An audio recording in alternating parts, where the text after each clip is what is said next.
So for that, you need to know the slight difference between ischemic and hemorrhagic. In ischemic stroke, there is a blockage of the blood vessel by the clot and a cut off blood supply to a part of the brain by which the brain cells die, the neurons die. That is the ischemic stroke. In hemorrhagic stroke, the blood vessel ruptures and the blood is leaked outside of the blood vessel and extends into the brain cells and then damages neurons by pressure.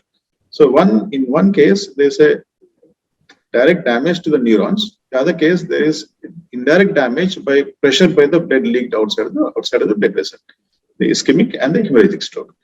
Now, if you see volume by volume, the amount of neurons which die are more for ischemic strokes compared to the volume of brain that gets damaged in hemorrhagic strokes.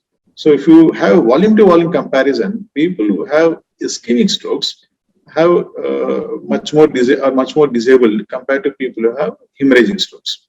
Although the immediate mortality, the immediate risk of life in the first few days after the onset of stroke is more for hemorrhagic stroke because they tend to be serious initially.